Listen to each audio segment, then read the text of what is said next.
On this episode of the DTVC podcast, we've got Sean Malloy from I Must Break This podcast on, and we'll be looking at two Van Damme films. We're looking at Kill 'Em All and Kill 'Em All 2, so stay tuned for that. It was a fun conversation there.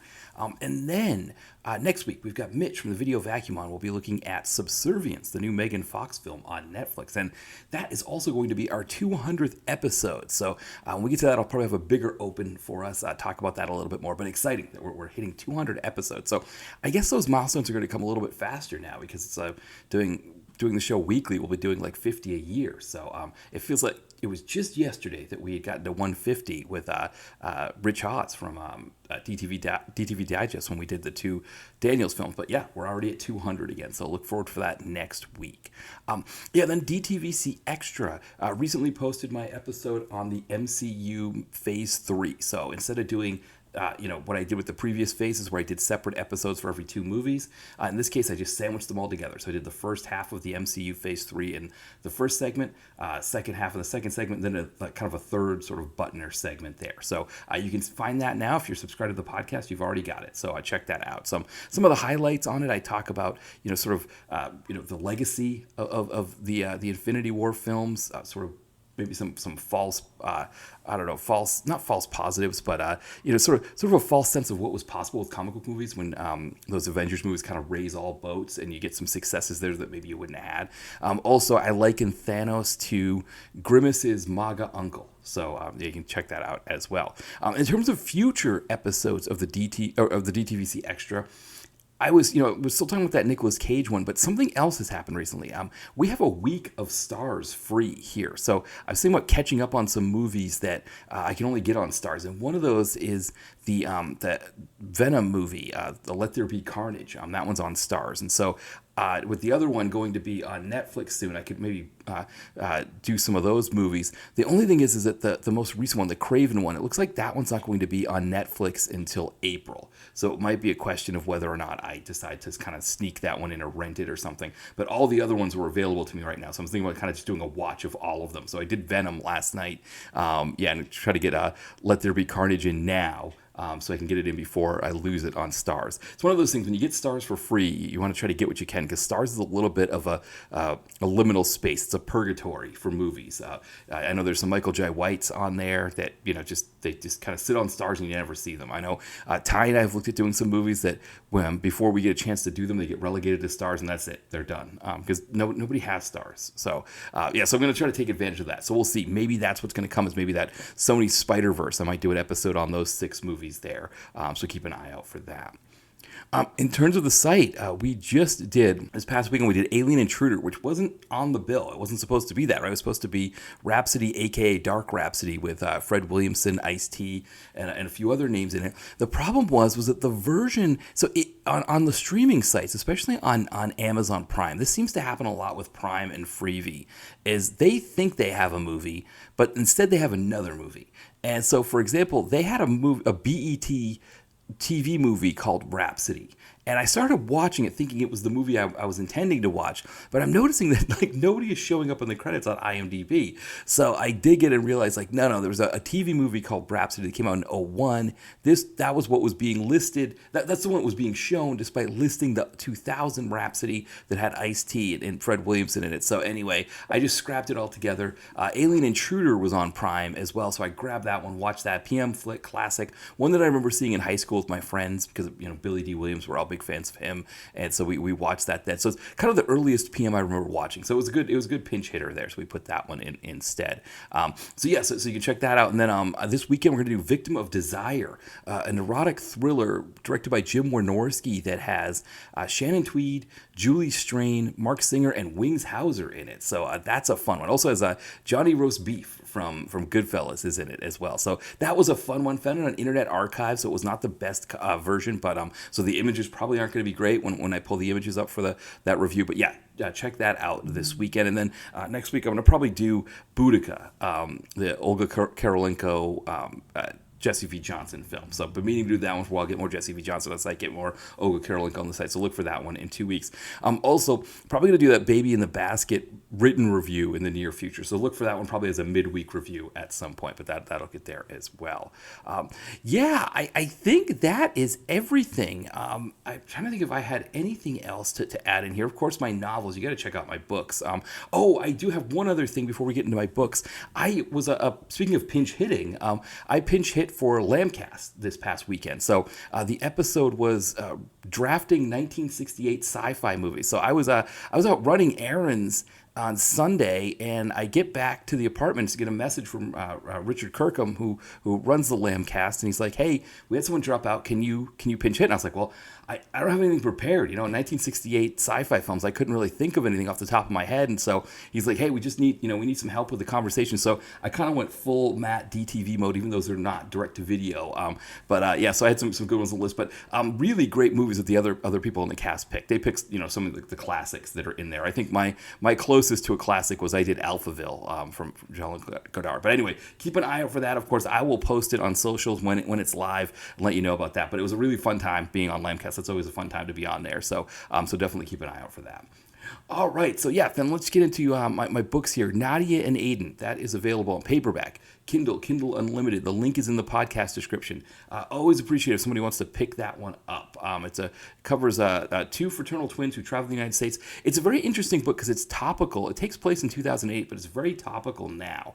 It covers a lot of things that sort of are issues as much today as they were back then, which is an interesting thing to kind of see those things change, or not change, right? Things they evolve somewhat, but they're also somewhat the same. So it's I tried my best to kind of view America from an outsider's lens, even though I'm not an outsider. So it's an interesting take on that. So definitely worth checking out. It's smaller than my other books as well, which is why it's a little bit cheaper, but it's a faster read. I don't know if it's an easier read because I use this dual first-person narration style. It's a little bit experimental. I felt like it worked really well for that one. So it's also kind of a unique storytelling style as well. So definitely appreciate if anyone wants to check that one out.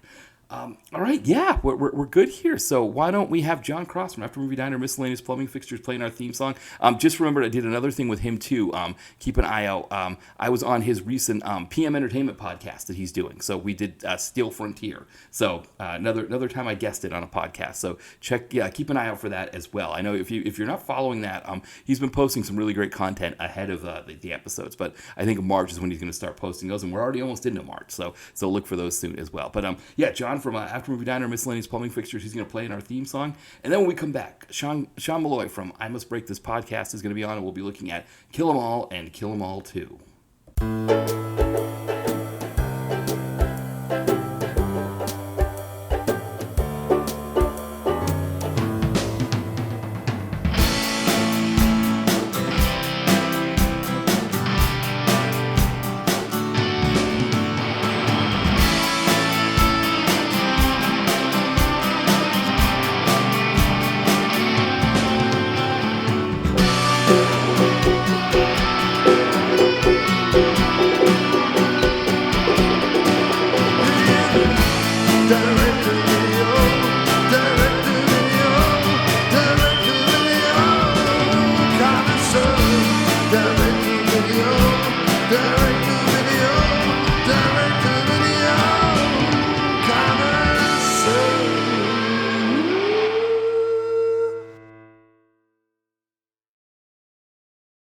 Hey, welcome back to the DTVC podcast. As always, this is Matt here, and I am joined once again by a very special guest. We've got Sean Malloy from I Must Break This Podcast. Welcome back, Sean. Oh man, it's a pleasure. It's always wonderful to talk the career of everyone's favorite Belgian, Mr. Jean-Claude Van Damme. Thank you. Yes, exactly. And we teased this one last month when you were on, when we talked about Darkness of Man. We teased that we were going to do this one here. So we're kind of paying that one off here. We're going to be looking at Kill 'Em All and Kill 'Em All 2, which is going to be on there soon. Yeah. I mean, it's really interesting, I think, because I think I kind of alluded to it on the last episode with Darkness of Man. I mean, I hate to say it, but you want these guys, as fans of these guys in their prime. You know what I mean? As fans of Sylvester Stallone and Van Damme and Dolph Lundgren and Bruce Willis and everything. I mean, we were such hardcore fans of these dudes in their prime that when you see them in these films nowadays, you think like, oh my god, my goodness, like this is just a joke. Like, what are we doing? He deserves so much better. But I mean, I was thinking about it. I was kind of trying as best as I could to put myself into the shoes of Mr. Van Damme. And I mean, let's be honest, the guy is 64. You know what I mean? And I think that's kind of maybe the caveat and the grading curve we should give a lot of these films. It's like, look, these guys are old men now. And so while we would love for them to, Mr. Van Damme to go back and have something like a Time Cop again, you know what I mean? Or for Stallone to have I mean, Stallone revisited Rambo about 6 or 7 years ago, but I mean, as much as we would love for them to revisit that kind of era and have something like that again, I think in a lot of ways it's really just not possible in this day and age, especially when, like with Kill 'Em All 1 and Kill 'Em All 2, when you're hampered by such tight budgetary restrictions as we see in these films that we're discussing today. It's almost impossible to please on any kind of level. Yeah, no, I totally agree there, and it's an interesting thing because, like you said, yeah, father time, as they always say with athletes, with pro athletes, father time is undefeated, and Mhm. we know, us, you even getting into your 40s, right? You feel like, boy, there's some aches and pains there that I wasn't, that I didn't know Oh yeah. happened. Yeah, and I think I think Van Damme and Dolph are similar versus like say like Seagal.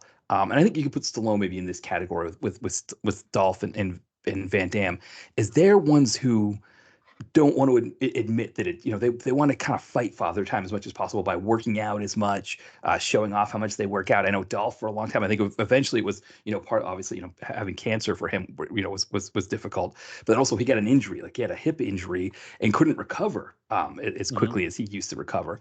Obviously still in with the HGH, but I think Van Damme is like that too. Oh, definitely. I mean, and you look at these films, and it's like, yeah. I mean, I think we talked about it on the last episode. You look at Jean Claude's face, and his face is just so much more weathered than Yeah. where it was in his prime. You know what I mean? I mean, you just see his eyes are so much more sunken in, and he has, these kind of these wrinkles and everything, which I think in a lot of ways, he's kind of used to his strength. I think, we've talked about this before, but how it seems like within the past 10 years, all he seems to play is burnt out and tired. And you Right. could argue, and you could say, well, look at his face. And I don't mean this, to I'm not throwing shade at him in any means by saying this, but I think if you look at his face and everything, you could argue and say, well, he's merely leaning into his appearance with what he has is going for nowadays. But I think it's fair to say, I mean, I think anybody, I mean, my God, if you look at interviews, I've said this before too, but if you look at interviews with Jean-Claude, from the 90s in his prime. Okay. So when he went on Regis and Kathy Lee to promote Double Impact, and when he went on the Arsenio Hall show to promote Universal Soldier, I mean, he just was this young, charming goofball. I mean, Right. he just exuded charisma, and you see, and he's grinning and he's smiling and he's acting silly and everything. And then you watch these particular films where he's barely smiling, and when he does, it's so quick, and his line delivery is very, very minimal, and you kind of think like you almost think it's almost a completely different person, because I think it's fair to say that kind of charisma and that kind of I don't know, what's the word I'm looking for? But help me out. But I think it's Yeah. fair to say that that kind of charisma is gone at this Well, point. You know what I mean? right, gone, or it's almost like he does it better as a villain now, right? Like they've like Right. Enemies Closer. What was the Expendables Expendables? 2. Expendables 2, Yeah, right? Expendables. He's great in that one because I Yeah. think he's leaning into the fact that he is so much older and his face has so many stories to tell that, yeah, I think it's weird. He's playing it. he's leaning into his strengths as like kind of being like a RoboCop in a weird way. You know what I'm saying? Like kind of, like minimal dialogue and just letting the face do the talking. How I said earlier about how the charisma is gone, maybe that wasn't fair to say, because I mean, when he is on screen, he still has that ability to kind of, when it's Van Damme, he's on screen. He brings the thunder. You know what I mean? He brings your attention and kind of sucks the air out of the room. But then he's not.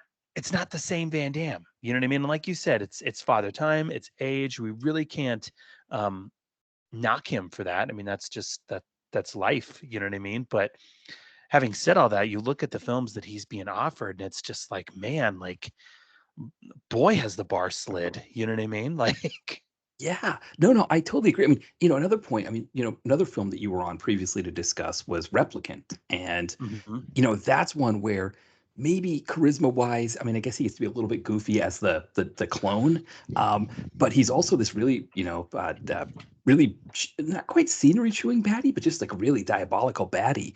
And, Mhm. but I think you're right that it's that charisma that he has, that natural charisma allows him to play those two separate parts that way. And I wonder if it's part of the charisma maybe he doesn't quite have as much because he's older. And I wonder too if like you said, the parts he's being offered, maybe he's like trying to find something darker in them or what, but yeah, you look at the, like, these movies that we're going to talk about here, they could have, I guess one thing is that they could have been played by anybody. I think, I don't, they didn't necessarily have to be Van Damme, but also, yeah, they're not his best work. They're not his, or they're not, they don't really give him the room to be the best Van Damme that we'd want. Well, I mean, and I think we said this as well on the previous discussion. We look at these films and we think like, why can't he get a John Wick? Why Yeah. can't he get his own John Wick or something? Or why can't he be in one of those Fast and the Furious movies? And I think there's a number of reasons. I think sadly, and it pains me to say this because I feel like if it was up to me, Matt, I would much rather watch Van Damme in a new movie than Dwayne the Rock Johnson and John Right. Cena. You know what I Yes. mean? I much rather would. But I think the fact remains is I think the value, and by value I mean like just popularity and the sales that a film is going to get if they cast a John Cena or a Dwayne Johnson is going to get more for the producers and the production company and everything on the back end, because I think those guys are players that I think more people know nowadays. You know what I mean? Um, but having said that, it's just very unfortunate. I mean, if we look at the first Kill 'Em All movie, okay, I mean, I do know a little bit of backstory on when the first when the first Kill 'Em All movie came out. I don't know. Do you want to segue into that one first, Yeah, or I is think that is there? Yeah. no, I think that's a great idea because I actually don't know a lot about that one. I saw it. I reviewed it on the site about 4 years ago. It Mhm. came out while I was on hiatus, on my unplanned hiatus between like 2015 and 2019. So then I caught up with it recently, or I guess, well, it's almost 4 years ago now, actually. But Yeah. I caught up with it 2021. But yeah, definitely, I'm curious to know for sure. So the first Kill 'Em All movie came out in 2017, and it was kind of Van Damme in a film again. I mean, obviously it was going direct to video. I mean, that's pretty much been his market for the past 20 years, I think we can say, is the direct to video stuff. But when the first Kill 'Em All movie came out, it kind of took me a bit by surprise because I've long been saying that Mr. Van Damme has kind of found himself in a bit of a semi-retirement. You know what I mean? Where he won't pop up for a heck of a lot. And so he was at this period, he was in this state where he was, like I said, kind of semi-retired, but he was popping up in like bit supporting roles. You know what I mean? So we'd see him on like commercials and everything. A lot of the roles that he was appearing in were pretty much roles that were kind of poking fun and playing off of his image, which is totally fine. You know what I mean? But he was taking on a lot of supporting roles. So if you look at around this time, he had done the Universal Soldier sequels, where Yeah. he is top billed in Day of Reckoning. But I mean, both that one and Regeneration, those ones he's pretty much a side supporting character. He did a film called Swelter, once again a supporting role. Welcome to the Jungle, once again a supporting role, which is fine. I mean, all these films were pretty much him playing off his image, and it was like, okay, if that's the state where he wants his career to go from this point forward, fine. But then I remember when the trailer for Kill 'Em All hit, it was like, wow, okay, Van Damme is front and center again in a lead role. But then I kind of peeled back some of the layers on some of the players that were involved with the first one, and it all really kind of made sense with why Van Damme um, chose that particular film, why he decided to be front and center for it. Number one, um, it was directed by Peter Malata. I don't know if you're familiar with Peter Malata, are you?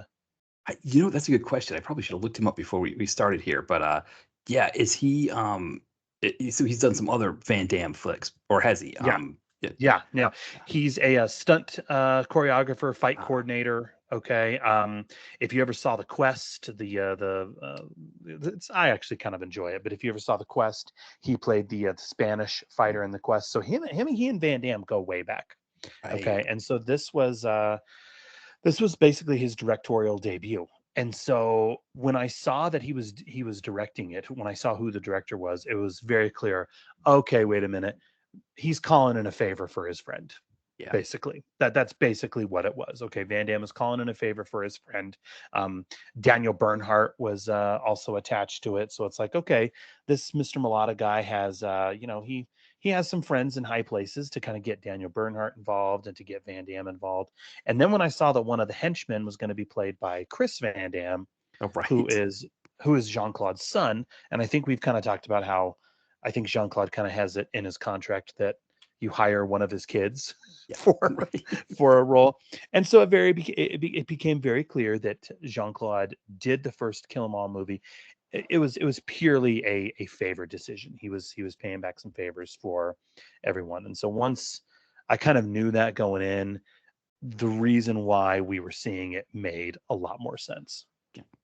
Yeah, no, that does make it. I mean, because when you look at like Van Damme, especially his direct-to-video career, Peter Malata comes up with, stunt coordinator, fight coordinator, martial arts choreographer, for Replicant, Inferno, Universal Soldier: The Return. Obviously, that was like, but even like as far back as Double Impact. So this is somebody Oh he'd yeah. known for almost 30 years at that point, 20, 25 plus at least. So that Yeah. does make a lot of sense that and of course, like you said, Daniel Bernhardt, another guy big in the stunt industry. Obviously, he's someone who did get a supporting role in John Wick. So yeah, so those stunt guys, like you said, calling in those favors there, that makes a lot of sense. And then probably once he gets Van Damme's name attached to it, that's how he can get maybe Maria Conchita Alonso, Peter Hmm. Stormare, and Autumn Reeser involved as well. And so, yeah, it makes a lot of sense that's sort of, because like you said, when you look at his filmography at that time, yeah, I mean, I guess Pound of Flesh, right? That's an interesting, because that's 2015.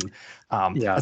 That's another one where it's almost like he's sort of making his comeback in a way. That was a longer movie. He was showing off that he was in shape, doing splits and stuff again.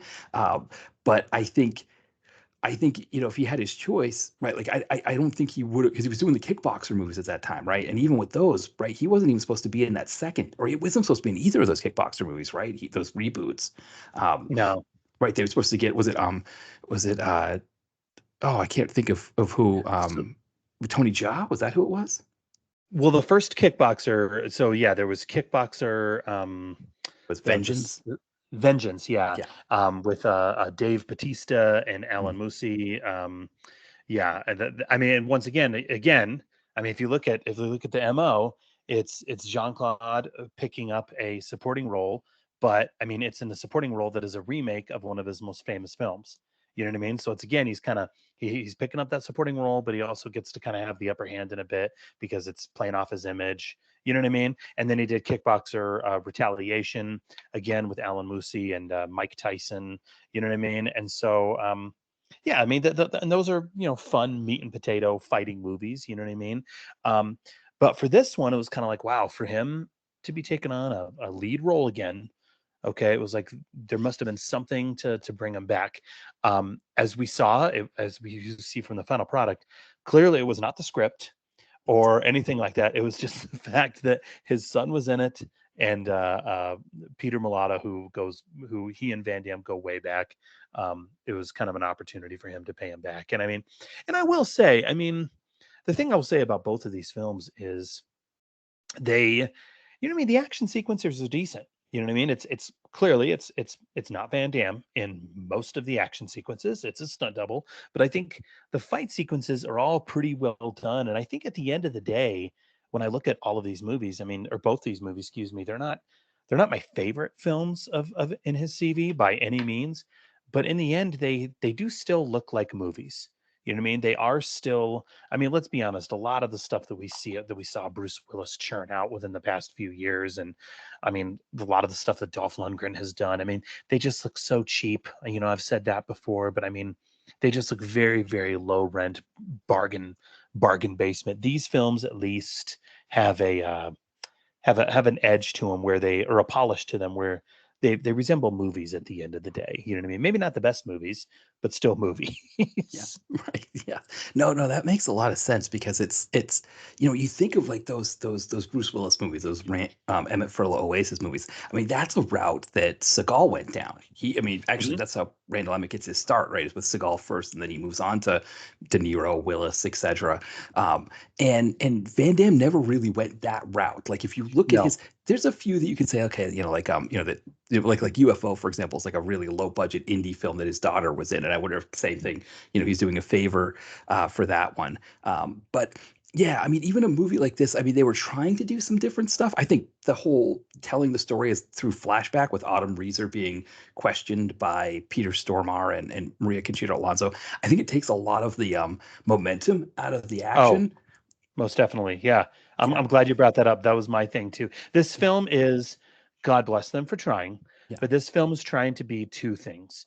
It's trying to be Reservoir Dogs and Usual Suspects yeah. with some martial arts embedded in it. But yeah, like you said, anytime you see her being questioned by Peter Stormare and Marita Conchita Alonso, I mean, it kind of deflates all tension out of the room. And I mean, I've said this before too. I mean, I feel like flashback movies and flashback scenes are kind of a tough sell, to be perfectly honest, in a lot of ways, because I don't know, man. I mean, you see it and it's kind of like, okay, well, obviously this person's gonna come out okay because it's in the Right. in the past. You know what I mean? So those are always kind of tough. But I mean, the film opens where we see a botched mission and Van Damme is wounded. Okay, Van Damme's Philip character is wounded, and they go into the hospital. I have a lot of things to say about the set of the first Kill 'Em All movie because it all takes place in a hospital. Yeah. Um, but he comes into this hospital. He's wounded. He's beaten, and that's pretty much where um everything, that's kind of the springboard for everything to launch off of. But what's so sad about it is, I don't know about you if you feel this way, but I didn't care in any kind of way. I mean, isn't that kind of sad? I didn't care. I mean, you think for your main character, if they're going to open it up to where he is wounded, okay, and he is beaten and everything, then you're thinking like, okay, there's some stakes. Okay, I'm going to find out how he got this way and how he's going to get out. But again, thanks to the interrogation scenes, and then every time he fights, he magically ends up kicking the other guy's ass, but then he just, after the fight, is like, oh, breathing heavily and sweaty and wounded again. And it's like, I quit caring, to be to be perfectly honest. Well, because like the concussion was kind of a plot convenience concussion, right? It was Mhm. an issue when it needed to be an issue for the plot, but then it wasn't an issue, right? So it's like if he needs to fight somebody, suddenly he doesn't have a concussion. But if he's walking around the halls, he's got a concussion. And I think to your point about not caring, I think that's another issue with the interrogation thing is that we don't even know necessarily who Van Damme is when Autumn Reeser's being interrogated. So we think maybe he's the bad guy. And if we think maybe he's the bad guy, it's hard to get as invested as Uh-huh. if you know he's the good guy who's trying to overcome a bad situation. 110%, Matt. Yeah, that was my thing too. Is it's kind of like it's kind of toying with you, and Yeah, and it's doing that. It's doing that misdirection thing that a lot of films like to do, especially Usual Suspects, which it's really trying to do. Especially when you get to that big twist at the end, which right. by the time that's revealed, I could not have given less of a Right. shit, to be perfectly honest. But yeah, you're exactly right. You're thinking, okay, well, is Van Damme the bad guy here? And if he is, that'd be kind of cool because he's proven that he can do this before. But but yeah, no. I mean, and that's the other thing too is I already said it, but what's so frustrating is every time he's on screen, he is just tired. He is wounded because I guess he is wounded obviously, but he's so winded and he's sweaty and he's just breathing heavily and he's, oh God, oh, you know, like just let's go, please get me to the next room. And then a fight will break out, and so you'd think, oh boy, well he's wounded. Oh no, he still has all his fighting skills and all his acrobatic abilities and everything. And then he kills he'll kill multiple henchmen at once, okay, and then he's back to just the, oh God, oh, I have a headache. Yeah. Right, right. Yeah, and where they leave things at the end, where he's in the car, and it's almost like he's bleeding to death. That's what we think is happening after he's, quote unquote, killed them all. Which, again, I think they were trying to use kill them all and the interrogation element as a way to get it outside of the Die Hard paradigm. Mhm. Uh, but it was still the Die Hard paradigm, even if it was like he's killing everybody and Autumn Reeser's being interrogated. But he kind of gets to his car, gets to a car, right? I can't remember. I guess it was a car that was like set there for him. And it looks like he's just going to bleed out and he's going to die. And I got the sense that, I don't know what you thought, but it seemed like that's how they wanted to end the movie, was that you know, he kind of, it was almost like this act of hubris on his part to go carry this vendetta out in this hospital. Well, yeah, I mean, and then we see, again, there's flashbacks upon flashbacks in Right. this film, which is Yes. also problematic. You know what I mean? Like you can't do a flashback within another flashback. Like it just starts to really become jumbled and confusing. But yeah, we find out that, okay, Van Damme's Philip character pretty much, he infiltrated this gang, Yeah. right? He infiltrated them to get revenge on them. And so, the whole botched part of the mission and everything like that, it was all by design. Okay. And this Autumn Reeser character, her and Van Damme have been working together all along. So in the end, when she's being interrogated, spoiler here, I hope that's okay that we're spoiling things, Oh but yeah. we find out that, okay, she's playing the interrogators, the Interpol agents who are interrogating her. And I mean, okay, maybe in better hands, maybe with a story and characters that we might have cared more about, those twists might be a little more earned. But in the end, like I just didn't care, man. You know what I mean? Like it didn't. None of it really, like the stakes in this really aren't didn't register, and I feel bad saying that because I really wanted it to be something that it wasn't, that it didn't turn out to be. Well, because when you look at it and you see you've got an invested Van Damme. I mean, I think like you said, this mulatto was pulling in a favor, and Van Damme was ready to do that favor, right? He was ready to give him a good performance, and so he's there doing his best in this role.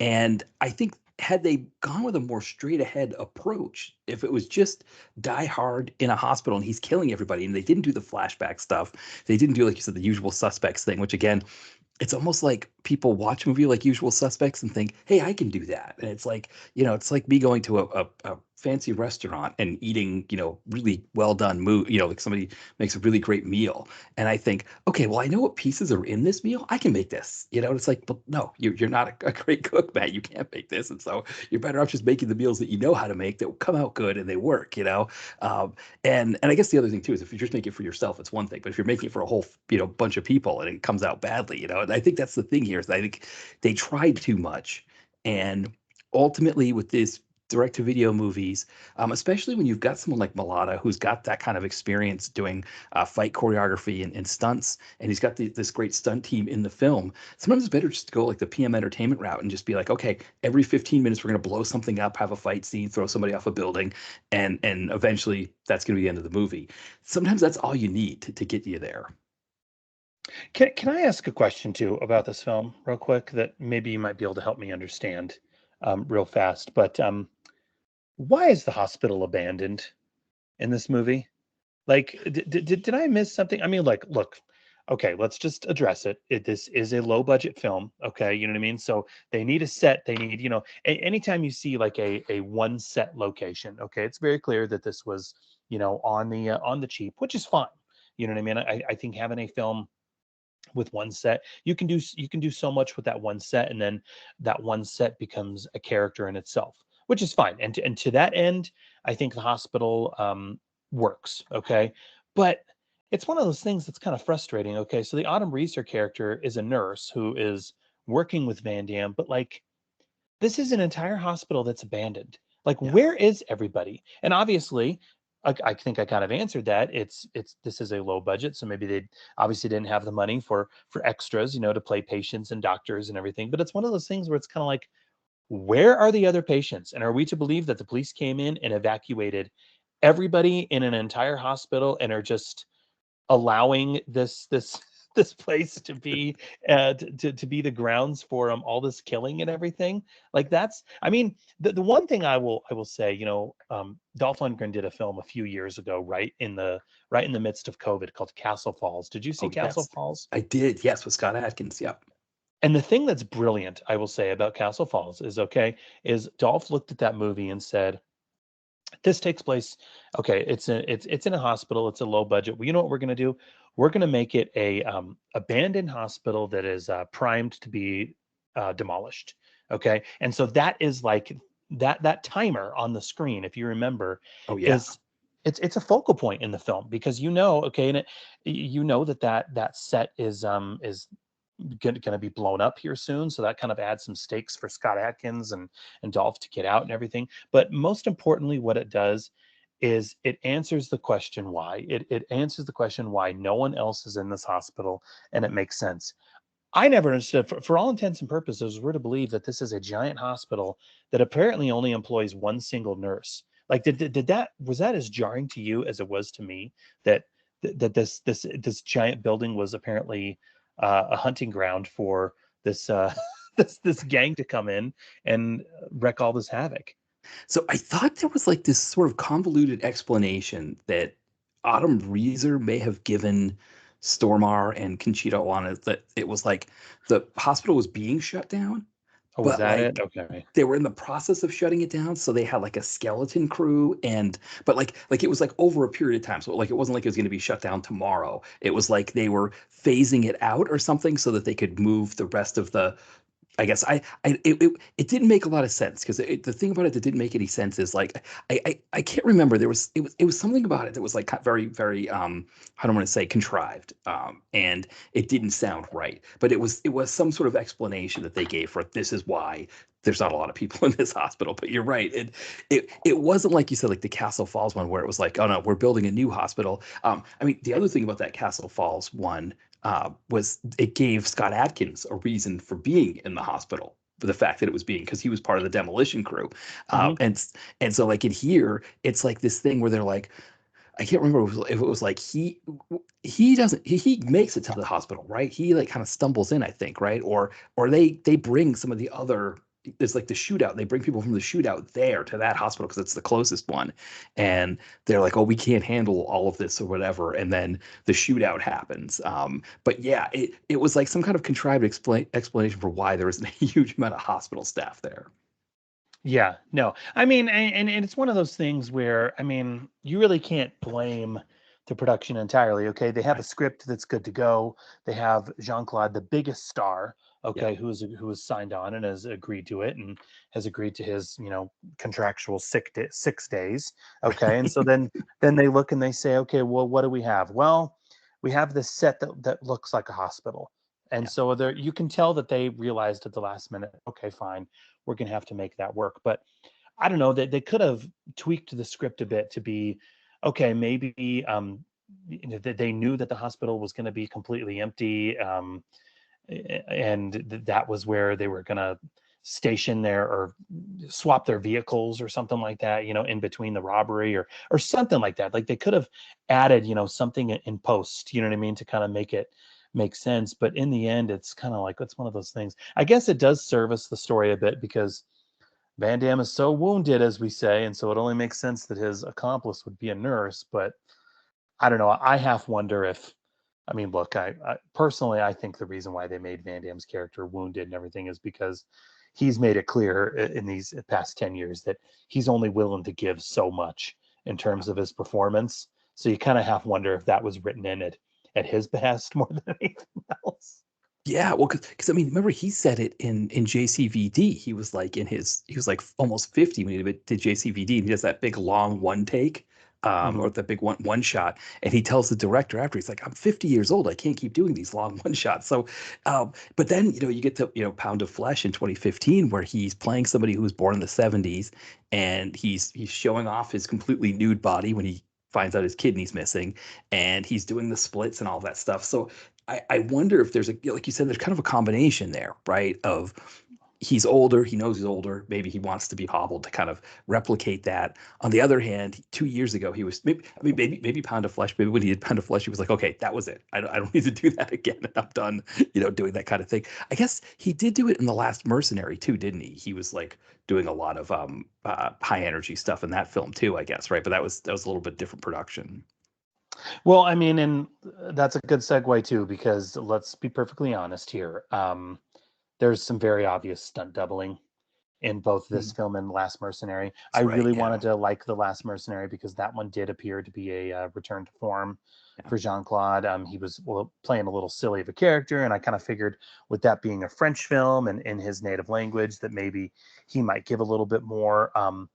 But man, the stunt doubling was extremely obvious, Yeah. as it was in this particular film. What Kill 'Em All did though, Matt, I've never ever in any of the films I've ever seen have ever seen, excuse me, have seen anything as egregious as this. So there is a scene, okay, where it's one of the flashback sequences where it's showing us how Van Damme's Philip character was able to ingratiate himself into the gang, okay, and what he had to do was he had to participate in an underground fight, okay, and because apparently Jean Claude didn't want to take his shirt off in the scene, or he didn't want to, you know, throw any fake punches or anything. I don't know why he didn't want to do the underground fight scene, but what they do, I've never seen anything like this before, is they literally put a bag over the stunt double's head. Did you notice this? You had to Yes. notice this. Yes. Yes.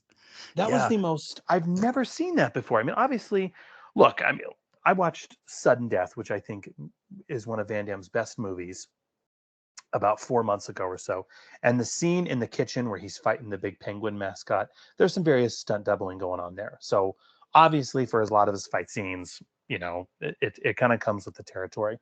But this was so bizarre, and it doesn't get any better for the sequel. My God. But Yes. man, like I've just never seen that before. That you see Van Damme, he puts it's a close up of his face. He puts the bag over his head, and then the next shot is you see this stunt double who is just so much more jacked with like a full 8 pack of abs and everything. And we're just like, oh, that's supposed to be Jean Claude there. Okay.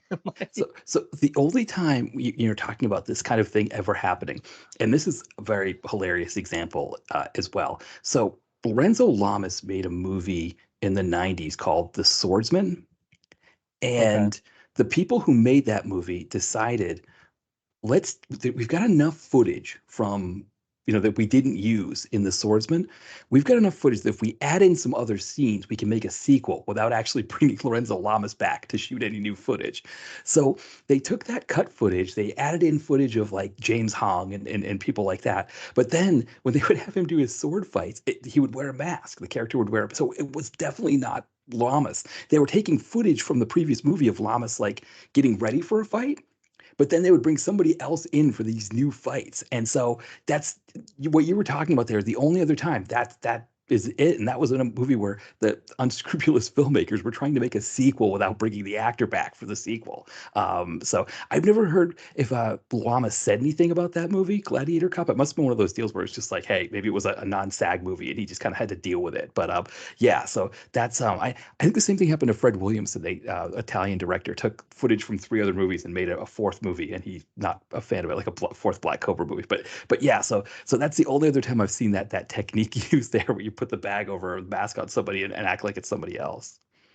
Well, it was I don't know about you, Matt, but it was one of those things where I've always put me personally, even in like the 90s, but I always put Jean-Claude a few notches and steps above Steven Seagal.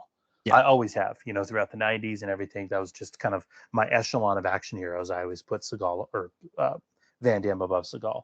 And then if you remember when Seagal started doing the direct to video stuff, I remember it was 2000, 2002 or 2003, but it was when he did the film Belly of the Beast. Yes. And I'm sure you remember, but the stunt doubling there was insane. It was crazy because you had Seagal, who was pretty heavy set and was wearing these big long like moo type shirts and everything. And then anytime there was a fight scene, it would be a guy who was like half the size of Seagal from his backside doing these flips and everything, and it was hilarious. Yeah. And to be honest, I don't remember ever it feeling that bad and that obvious with Jean-Claude. So hence why I feel like he's always been that step above. But when I saw that for the first time back in 2017 and then watched it again for this, it was kind of like, wow, like I hate to say it, but has Seagal or has Van Damme like slunk to the level of Seagal? It kind of feels that way when you see the stunt doubling as obvious as it is here. Yeah, no, I agree. I mean, I guess he's not as bad as Seagal in the sense that Seagal, again, I always go back to that interview you do with Ben Sachs because he talked about what it was like making these movies with Seagal and how Seagal would just keep coming to him saying, "Hey, I need another movie. I need another movie." And they'd be like, "Well, you're going to kill your market if we keep doing that." But that's how much he wanted them. You don't necessarily see that with Van Damme. I guess you do see it post 2017 because you see like he has like the kickboxer movie, Blackwater, The Bouncer, Mhm. 2019. I guess no, because that was kind of a one-off year. Most of his years, he doesn't have a lot of stuff going on, and so he picked his roles a little bit more carefully. And I think with this Kill 'Em All one, I think it's exactly what you said. I think he would not have taken this role if it wasn't for Peter Mulata. Right. Yeah. I think at the end of the day that really explains it. The two big things that I remember most from this film are what I just mentioned. The fact that it inexplicably takes place in this abandoned hospital where, Right. which services, Van Damme being wounded and the fight scene. We do get a fairly decent fight scene between Jean-Claude and Daniel Bernhardt, but again, you can tell that it's not Jean-Claude. So in the end, it's really not. I guess for the close-up scenes, it's Van Damme and Daniel Bernhardt, but it's really not. I think what fans would have wanted 15, 20 years ago. You know what I Yeah. mean? Yeah, when you think about wanting a Van Damme Bernhardt in the same movie kind of deal, right? We would have wanted this probably, like you said, like 2007, not 2017, and that's when it would have had the payoff that we wanted for it. It's like seeing it now, it's more of a novelty, and like you said, I think that was one of the more disappointing aspects to me because the fight scene was almost more like, Van Damme kind of dispatches him really quickly. Like you said, he dispatches everybody pretty easily in this movie, and then like you said, he goes back to being wounded.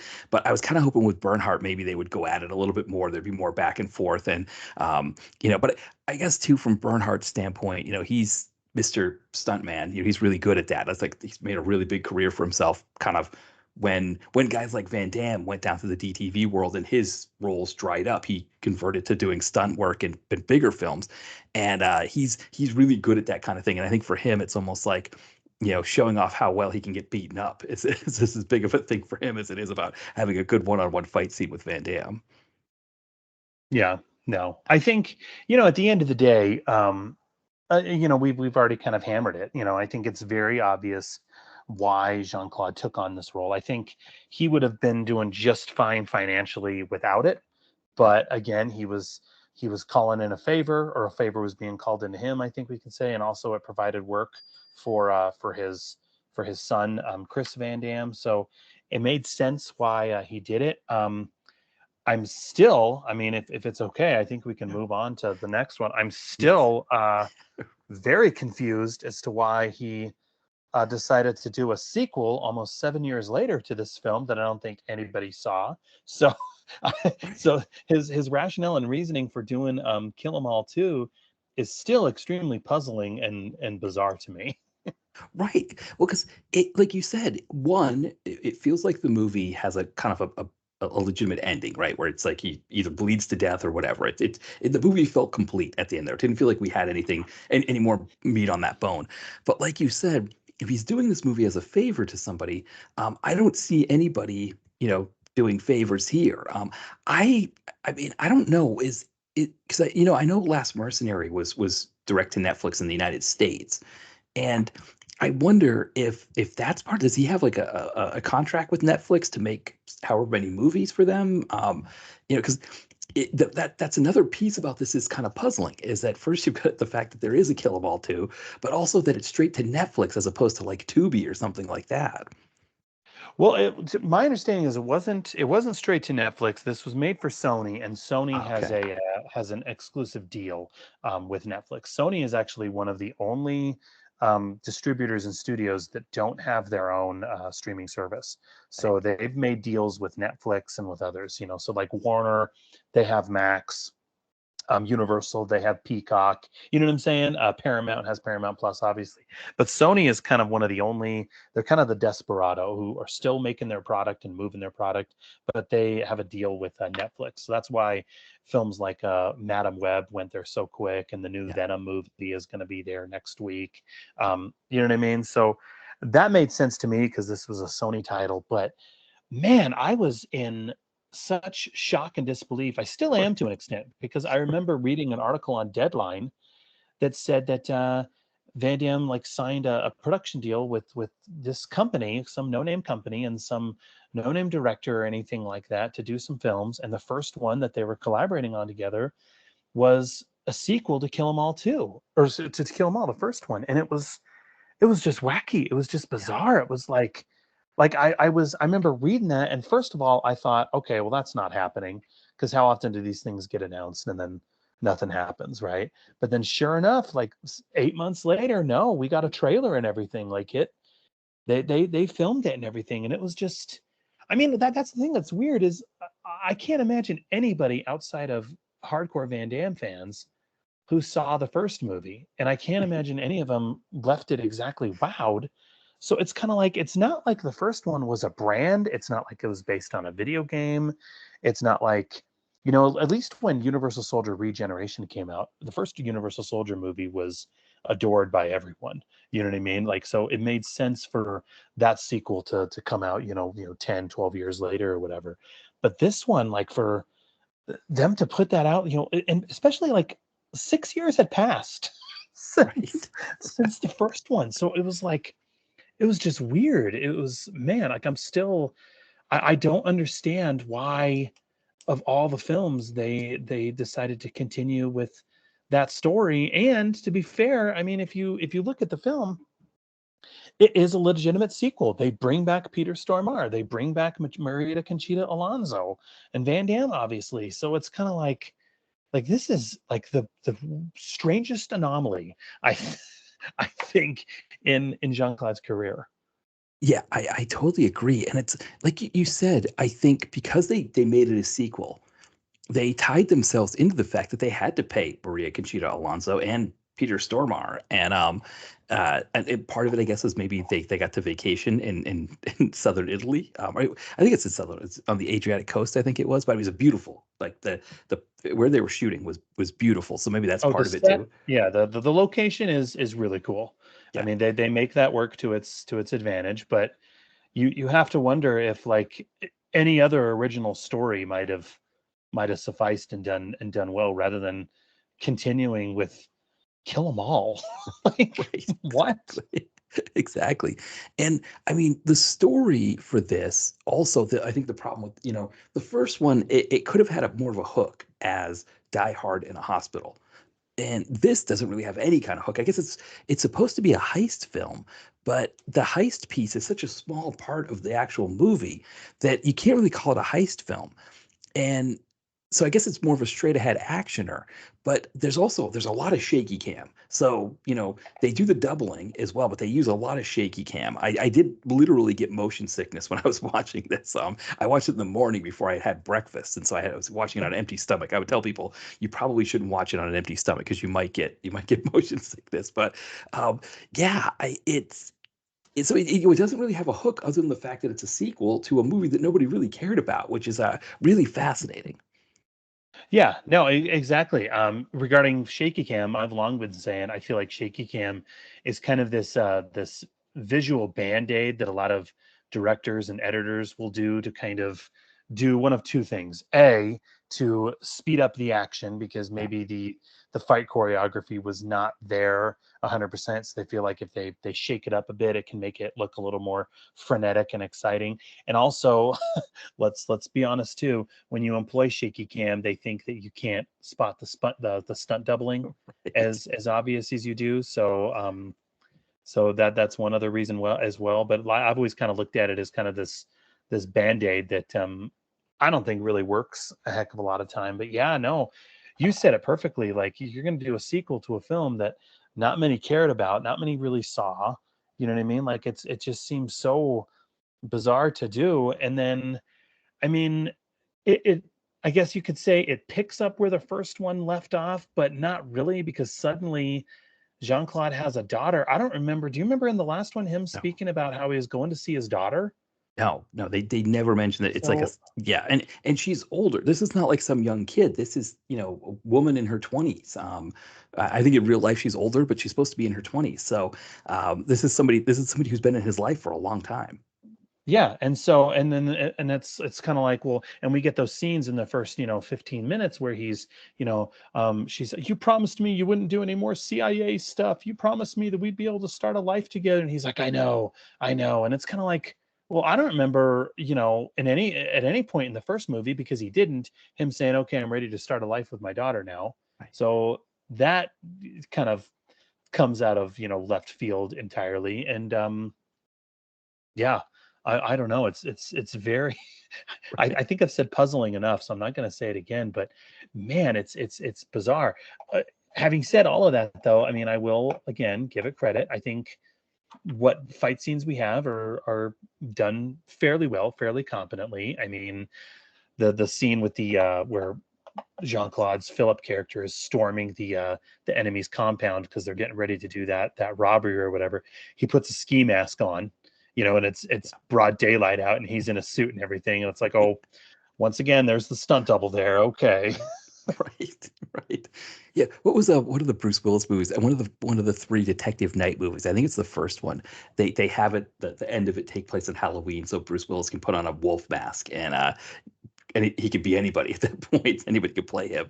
Yeah, you get that there too. I think the other thing that's interesting is so the daughter is played by Jacqueline Fernandez, but she looks like a poor man's or like a I guess a poor man's maybe that doesn't sound like a great way to describe it, but a poor man's like Priyanka Chopra Jonas, the woman who is the lead in Quantico, and so it's one of those things with direct-to-video movies is that like you get people who look similar to people that we recognize on the big screen, and it was almost like I wonder if like they could get her in the film, and they'd go, well, how would we put her in the film? Well, we'll have her be the girlfriend. Yeah, but how many times have these older guys had younger girlfriends? It just it's too cliched. Let's have her be the daughter, and it'll be more heartwarming to do that. And it's like, okay, so that's what they do, but then it's like it had it been a girlfriend, it would have made more sense because he could have met this girlfriend in the intervening time, right? And it would have explained them not, discussing it. So it's almost like in trying not to be too cliche and have him be with the young woman, they end up adding something to the film where it's like it didn't make any sense from the previous film. No, yeah, no, it didn't make. I mean, but I will give it some credit. At least they made it his daughter and not a love interest or whatever, because then that always kind of Yeah. feels a little gross and everything like that. So at least they made it, his daughter. But suddenly we're getting this backstory. At least there's really, I mean, there are a couple flashbacks, but it's not as jarring as what was in the first movie. Because I mean, the entire first movie, let's be honest, the entire first movie is just one big flashback. So everything that's happening in the interrogation, that's current, and then all of the fight scenes and everything in the hospital, well, that's flashback. This is like one linear story for the most part. I think we just get really what just that one flashback sequence, and Yeah. that's really about it. But but yeah, we're getting. I mean, I guess I wouldn't mind them adding a daughter. I wouldn't mind them adding this element of him going back to his home village and all of that.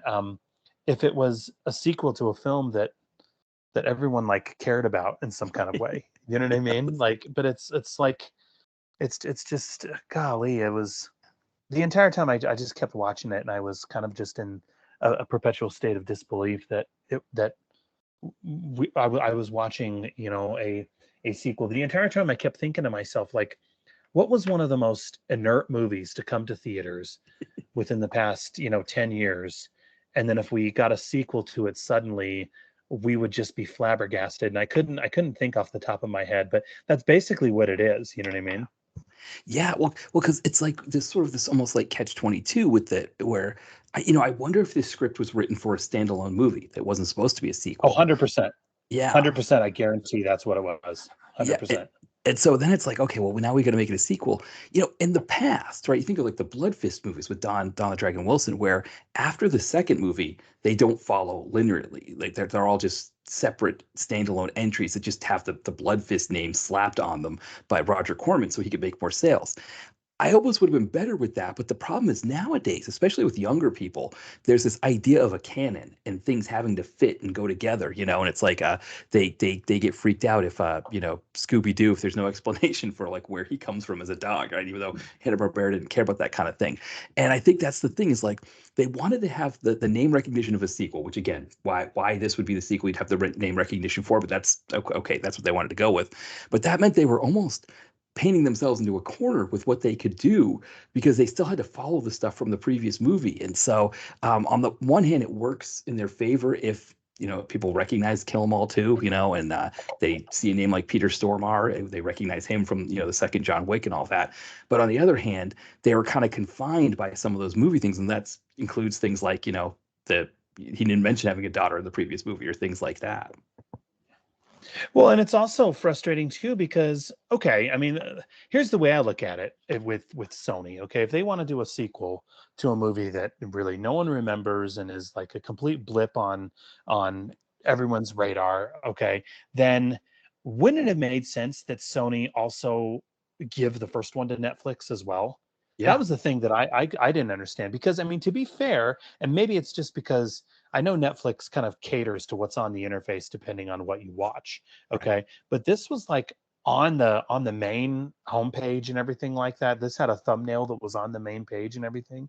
But it's Kill 'Em All too. Like, wouldn't it have made sense for them to just give them both? So then that way fans could at least watch the first one. So then that way you have brand recognition. You know what I mean? But the first one isn't a brand in any kind of way. So, you just have this inert title, Kill 'Em All 2, that's on there. And I mean, and someone who tunes it on, okay, let's be honest, like someone who says, I think I said this with Darkness of Man, someone who's scrolling through and sees, oh, hey, Van Damme has a new movie out, huh? Kill 'Em All 2.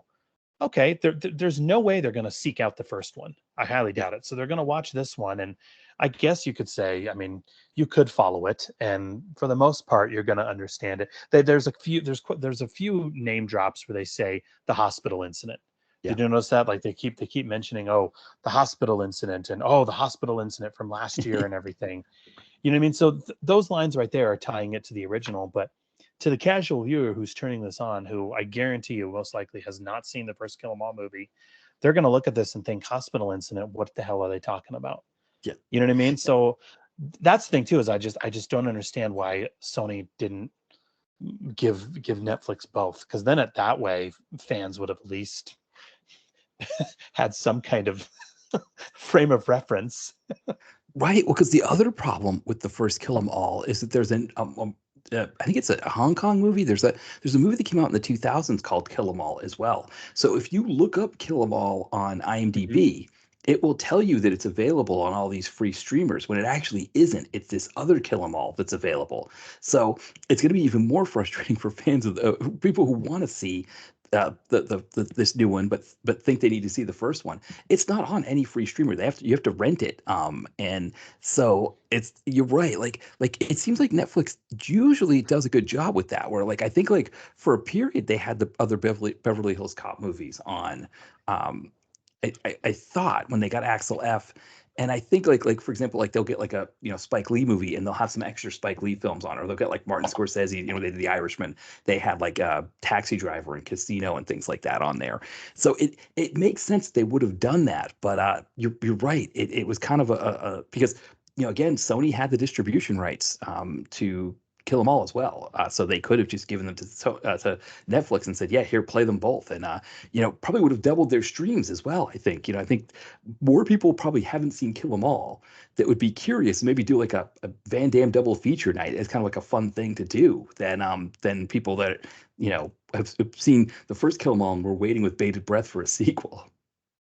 No, yeah, 100%, 100%. I mean, I do remember. I feel like it. Granted, God, it was over the summer, but yeah, when Netflix put out the latest Beverly Hills Cop movie, you're right. Granted, it was only for a brief period. I Yeah, think they only had it for that month, but Paramount did give license out the first three Beverly Hills Cop movies right. for Netflix, again, just for that brand recognition.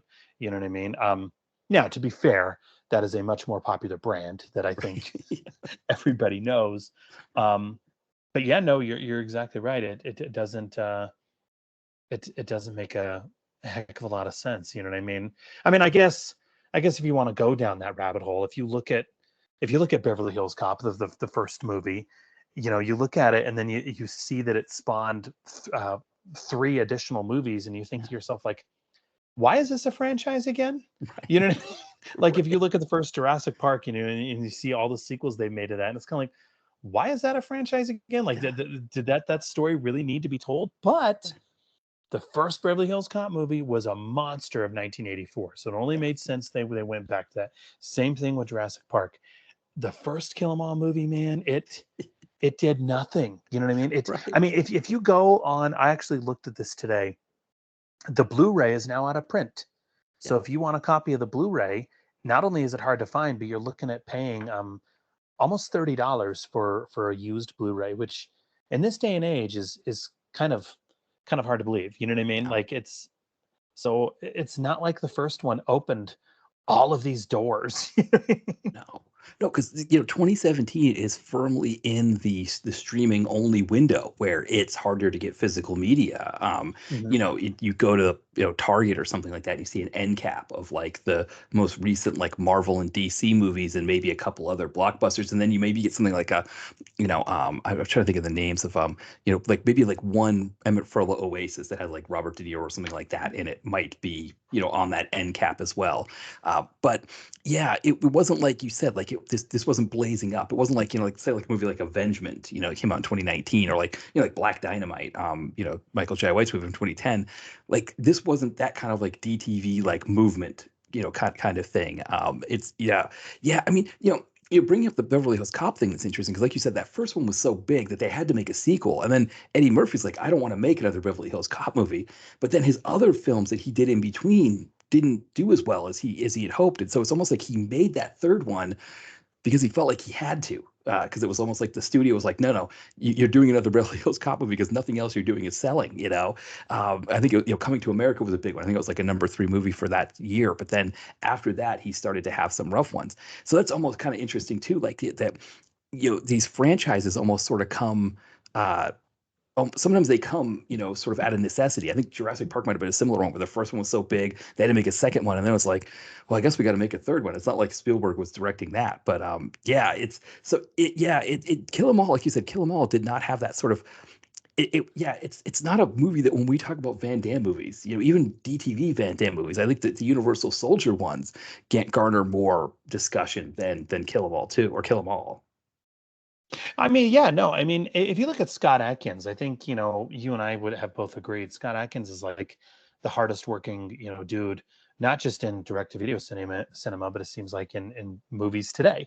You know what I mean? And so you look at him, okay, yeah, he did a sequel to One Shot called One More Shot, and then he did a sequel to Accident Man. Yeah, He did another Accident Man movie, and so you could argue, if you want to play devil's advocate, and you could say, well, wait a minute, those were direct to video movies. Okay, the first Accident Man movie and the first One Shot movie, yeah, those went direct to video, and it's not like those really moved the needle and were seen by the mainstream.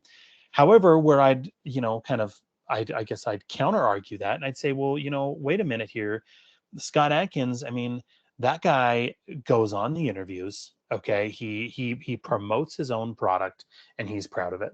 You know what I mean? When he had Accident Man 2 come out, he was hitting all of like the various online like action sites and things like that, and was hitting up all these interviews for podcasts and things like that. He did the same thing with one more shot. Yeah. You know what I mean? Like he's a guy who will deliver. Okay. And he also kind of knows his bread and butter. He knows that it's of a low market and it's only going to cater to, a certain niche, but he wants his name to get out there. You know what I mean? Van Damme has done zero promotion for any of these films. Yeah. You know what I mean? And I think a lot of that is by choice, I mean, he doesn't get out as much. And so I don't know, man. It was, at the end of the day though, it was still I mean, I don't want to say it kept me entertained, but I at least, was following what was going on, and I kind of giggled at the various stunt doubling that I saw. But it was just another unfortunate kind of state of where Jean-Claude's career currently is. It was at least better than Darkness of Man. I will say that. It's at least better than Darkness of Man. Yeah, and I would say, talking about it being better than Darkness of Man, I think there are a couple things going for it that make it better. One, 15 minutes shorter runtime.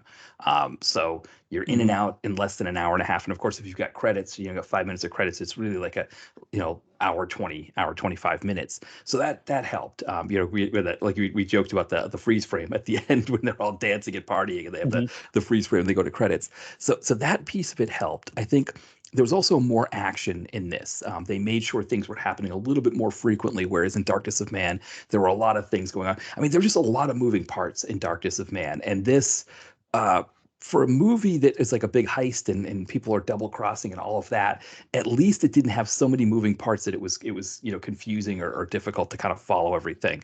So I think those were a couple big things. And I think also too, when you talk about your shoehorned in co-star, I think, sorry, Vanessa Fernandez, I think is the name. I got to make sure I have her name her up. Vanessa Fernandez, I think, or Jacqueline Fernandez. Vanessa was the character name. Jacqueline Fernandez. She was at least a little bit more organic than Christina Loken. Who we suddenly find out midway through the movie that she's a veterinarian. At least right. It would be like if in this movie we find out that she's Van Damme's daughter, like at the hour mark, as opposed to earlier on. So it's a little bit more of a straight ahead actioner, and I think in that sense it's a little bit more of a get your pizza and beer, have fun with your buddies, kind of get a kick out of it kind of movie than Darkness of Man was. No, and I mean, and to its credit too, I mean, the film starts out with a bang, literally. I mean, it really doesn't. I mean, it uses its time well. You know what I mean? Whereas the first one, we already kind of said it. Those interrogation sequences just bring everything to a halt. I mean, this film starts literally where Van Damme and his daughter are sitting at a cafe just having coffee, and Jean-Claude's in a suit all the time. So he's supposed to be retired, but I don't know why he's wearing this purple suit all the time, but whatever, I can roll with that. Right.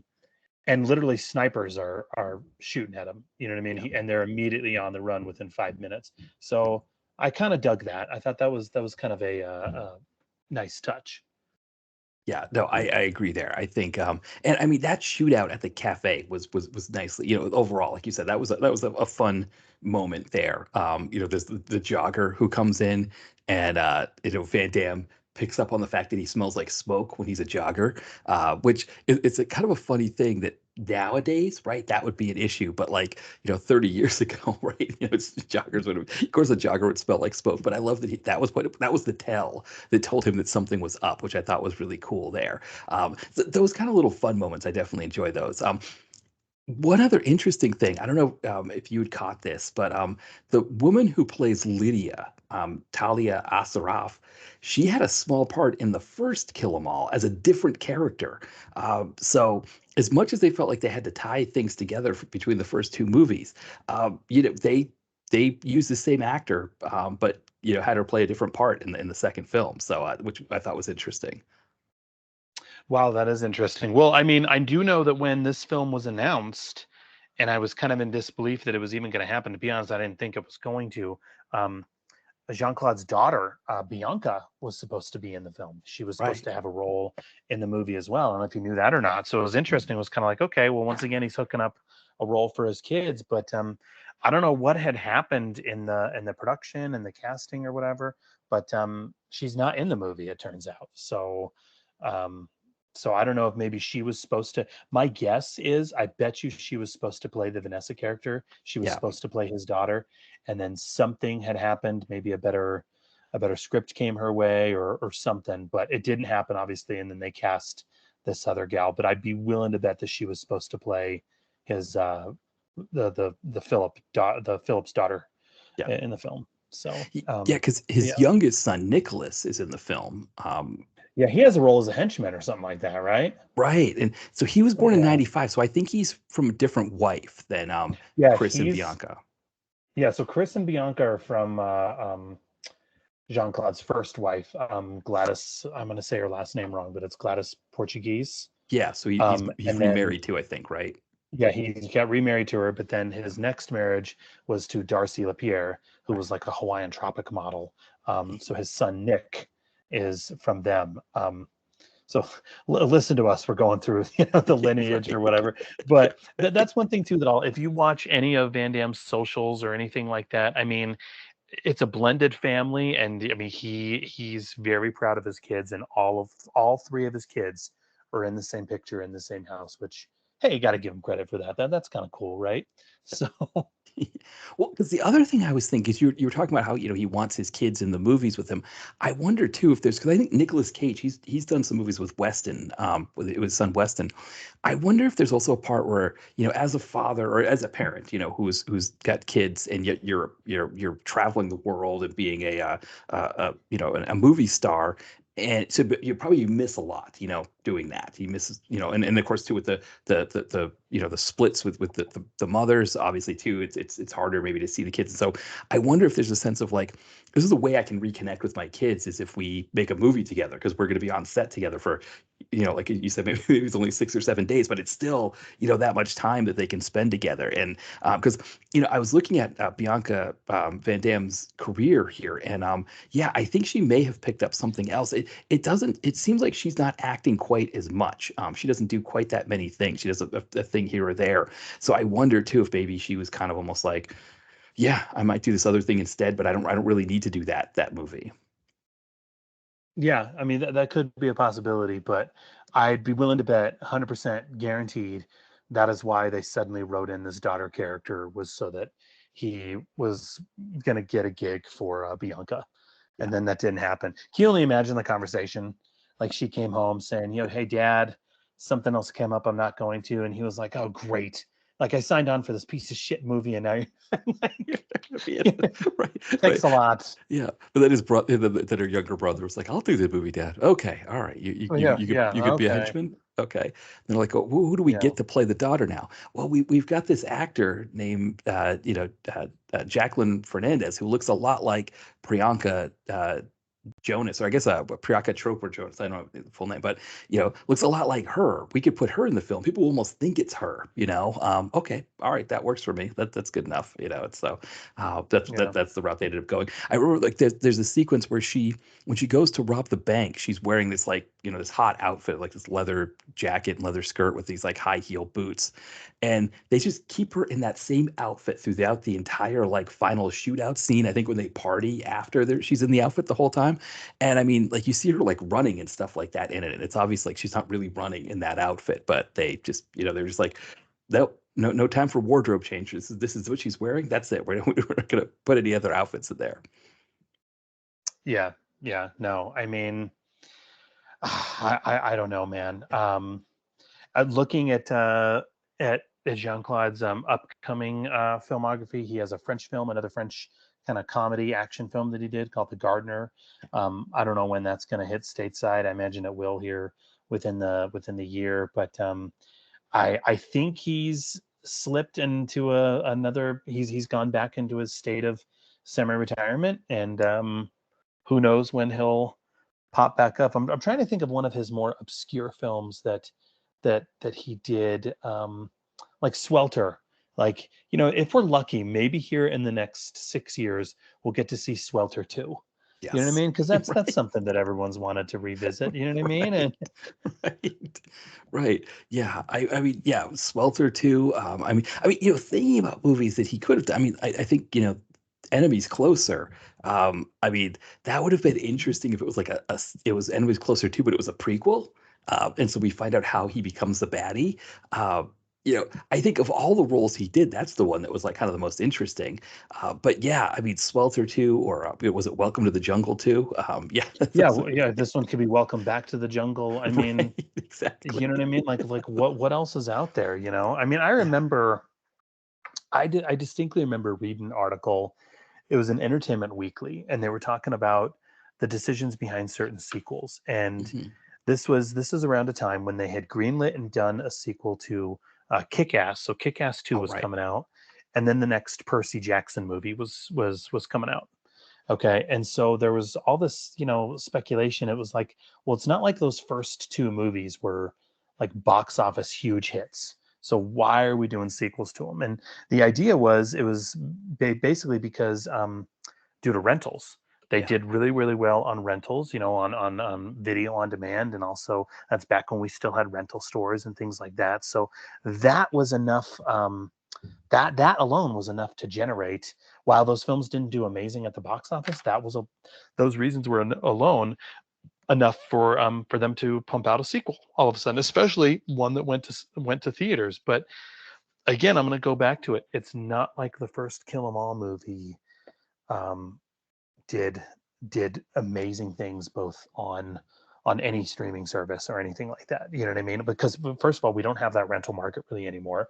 It didn't go to theaters, so it's not like Van Damme was out promoting it. I didn't hear him on any interviews saying, "Hey, check out my new film, Kill 'Em All," owned by Sony. You know what I mean? Like, he wasn't doing any of that, so it just feels like there was something going on. I said this before with the Bruce Willis films, but I always felt that like there was some kind of money laundering or something like that going Yeah. on behind the scenes.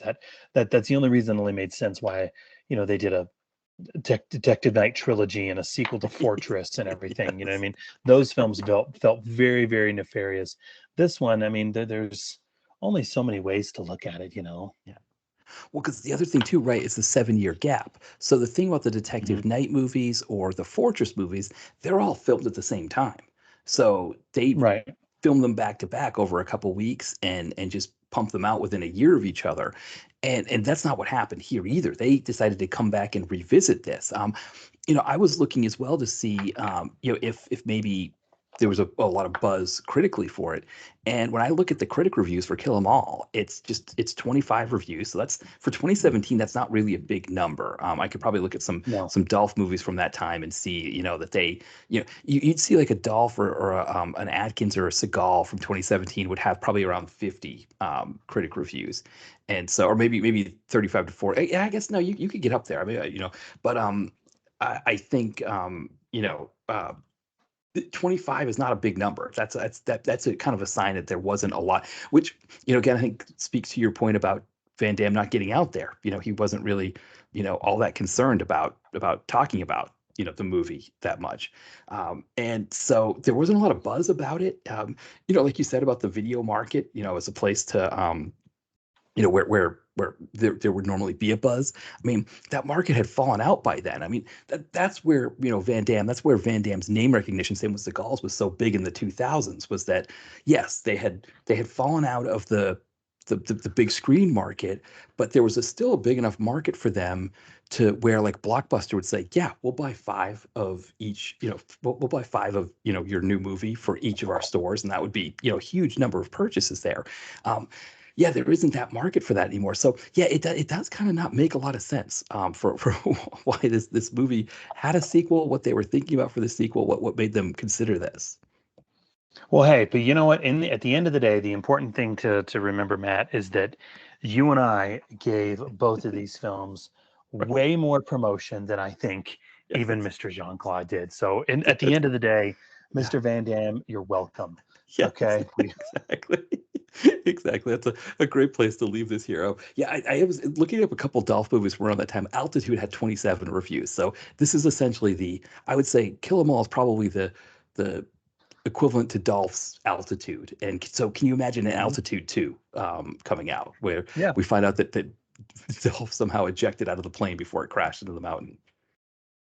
Yeah, exactly. Like talk about like what is the most inert film from any of these guys, okay, of the last 15 years? Yeah, Let's pump out a sequel to it. yeah, You know what I mean? Like that's basically I think the best way to leave this. But yeah, in the end, I'm not going to discredit the stunt performers. I think the stunt yeah. performers all did a competent job. I just wish it was a sequel to a film.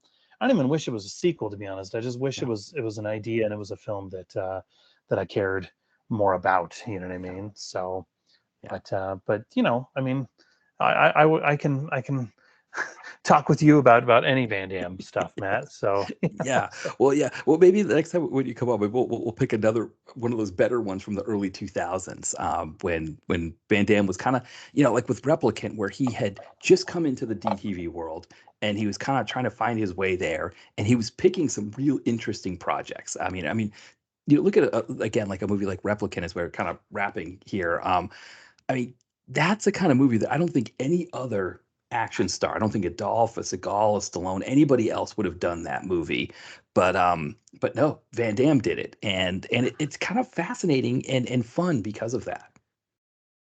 no, yeah, most definitely. I mean, I'd love to chat any of those with you because I feel like that 2002 to about 2013 period, he did a lot of really cool stuff. So we can have some really. I know this discussion. I feel kind of bad. We've kind of been kind of ragging on the films, but I mean, we could have some really good discussions. The Order, I think, is a lot of fun for Yes. what it is.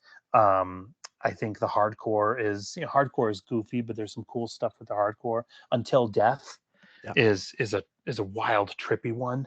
You know what I mean? Where he plays a heroin addict of all things, which is very bizarre. To see the muscles from Brussels do. So yeah, there's some kind of there's some gems that need to be unearthed that we can discuss. So anytime, man. Yeah, definitely. Yeah. Well, no, I mean, this one, I think the final word on this one, I think, like what we're saying, it's not horrible, right? Especially for a 2024 direct to video movie with Van Damme in it. It's not horrible, but it's kind of like, why is it a sequel to Kill 'Em All? Why did that movie have a sequel?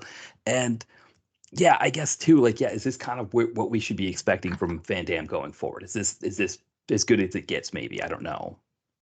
I don't know, Yeah. but if we're lucky, there'll in 7 years there'll be a Kill 'Em All 3, and in that one, I guess he can inexplicably team up with a son that we didn't know Right. existed, and Exactly. he takes on in another foreign country some other mafia. You know what I mean? Like, because Yeah.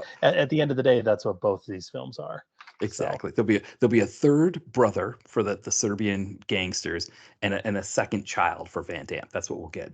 Yeah, with the next movie. Exactly. yeah, Well, and they'll keep speaking about the hospital incident in the exactly. same fashion. If you remember in Die Hard 2 and Die Hard 3, the characters would just kind of casually pass and they say, "Oh yeah, the Nakatomi thing." Right. You know what I Exactly. mean? Like that, Yes. that's basically what we're getting. In the third one, to say, "Oh yeah, the hospital The thing." You know what hospital I thing. Exactly. Exactly. So yeah, hopefully we get that 2031. We'll keep our eyes out for that for sure. Exactly. Well, Sean, as we're wrapping up here, anything that you wanted to plug? mean? No, not really, man. I think anybody who wants to check out the final 24, 25 episodes of my show, they are still available. I Must Break This podcast, where we looked at the filmography of Mr. Dolph Lundgren. I believe the final 20 some odd episodes are still available on the Last of the Action Heroes podcast network feed. So you can check that out there. But other than that, man, just enjoy watching these movies and chatting them with you. So thank Yeah, you. no, it's thank you as well for coming on. It's always a lot of fun. I think Van Damme is one that we haven't covered enough on the podcast, but I think these conversations, especially this year, again, it's just such an interesting thing that he's got a one on Netflix and one on Hulu with Darkness of Man. That like somebody who's kind of been, off our radar for a bit. Suddenly he's got one on each on two of the probably the two biggest, I would say, streamers, right? I think Hulu Oh and yeah, Netflix are those, and so it's interesting to see him come back like this in 2025. yeah, most definitely, most definitely. So onwards and upwards. We'll see what's happening next. But yeah, no, a lot of fun. Thanks again, man. Absolutely. Thank you again for coming on, Sean, and thank you everybody for listening. We'll be back soon. Bye, everyone.